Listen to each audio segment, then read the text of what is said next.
স্রষ্টা তিনি, সপ্ত আকাশ রচিলেন থরে থরে, কোনো ত্রুটি হেরিবে না তার পূর্ণ সৃজন পরে।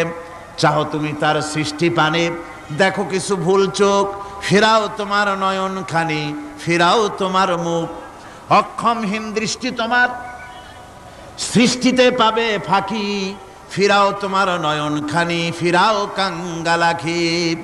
আল্লাহ পাক বলেন, আমার আকাশের দিকে তাকাও, বারবার তাকাও, সূর্যের দিকে তাকাও, চন্দ্রের দিকে তাকাও, গাছপালার দিকে তাকাও, তাকায় দেখো কোনো ভুল আছে নাকি, ভালো করে দেখো কোনো ভুল আছে নাকি। আল্লাহ পাক বলেন, আবার তাকাও।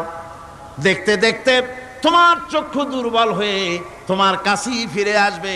আমার সৃষ্টি নৈপুণ্যতার ভিতরে কোনো ভুল পাবে না। সুবহানাল্লাহ। একজন দরবেশ সাহেব, তিনি একবার এই সূরার পড়তেছিলেন, মুখস্থ তেলাওয়াত করতেছিলেন, একটা গাছের তলায় বসে, একটা বট গাছের তলায় বসে এটা তেলাওয়াত করতেছিলেন। যখন তিনি পড়লেন, হাল তারা মিন ফুতুর, আমার সৃষ্টি নৈপুণ্যতার ভিতরে কোনো ভুল পাওয়া যায় নাকি। দরবেশ সাহেব চিত হয়ে শুয়ে শুয়ে তেলাওয়াত করতেছেন আর বলছেন, আল্লাহ রাব্বুল আলামিন, তোমার সৃষ্টি নৈপুণ্যতার ভিতরে কোনো ভুল ধরার ক্ষমতা তো কোনো মানুষের নাই। তবে একটা জিনিস আমার নজরে পড়ল, এই যে বিরাট বট গাছটা, পৃথিবীতে যত গাছ আছে যেমন গাছ তেমন ফল, তাল গাছটা যেমন ফলও তেমন, নারকেল গাছটা যেমন ফলটাও তেমন, কিন্তু এত বড় বিশাল বট গাছ ফল হতেছে ছোট্ট ছোট্ট ট্যাবলেটের মতো। গাছটা যেমন ফলটা তেমন হয় নাই। আল্লাহ এটা ভুল না, তুমি বলেছো যে দেখো কোনো ভুল টুল আছে নাকি, তুমি ভুল তো না, আমার চোখে এটা লাগলো, যেমন গাছ তেমন ফল হয় না। দরবেশ সাহেব চিত হয়ে শুয়ে শুয়ে তেলাওয়াত করছেন, মনের মধ্যে এই চিন্তা আসলো, গাছটা যেমন তেমন ফলটা হলো না। দরবেশ সাহেব বলেন, এই চিন্তা করতেছি, হঠাৎ করে একটা দমকা হাওয়া বয়ে গেল, ডালে ডালে বাড়ি লেগে গেল, একটা আদা পাকা বটের ফল অনেক উপর থেকে বৃন্তচ্যুত হয়ে চট করে এসে আমার নাকের উপরে ফট করে পড়লো। নাকের উপরে এমন ভাবে পড়ছে, নাকটা জ্বলে উঠছে। আমি সেজদায় পড়ে গেলাম।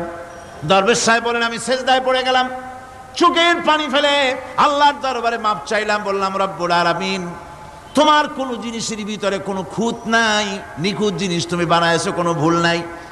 আমি চিন্তা করেছিলাম নারকেল গাছ যেমন তার ফলও তেমন, তাল গাছ যেমন তার ফলও তেমন, বট গাছটা যেমন তেমন ফল। আমার আন্দাজ মতো, আমার চিন্তা মতো, যত বড় বট গাছ অত বড় ফলটা যদি হতো, বটের ফলটা যে পজিশন নিয়ে আমার নাকে পড়েছিল, গাছ যেমন ফল তেমন হলো, নাকও যেত, আমার মাথাও যেত। আল্লাহ রাব্বুল আলামিন বলেন, দেখো বান্দা, আমার সৃষ্টি নৈপুণ্যতার মধ্যে কোনো ভুল পাবে না। সুবহানাল্লাহ ওয়া বিহামদিহি, কোনো ভুল নাই, বারবার তাকাও, কোনো ভুল পাবে না। আল্লাহ সুবহানাহু ওয়া তাআলা সুন্দর করে বানিয়েছেন, যা দেখবেন শুধু সুন্দর আর সুন্দর। সুবহানাল্লাহ বলেন, শুধুই সুন্দর। ফুলের সৌন্দর্য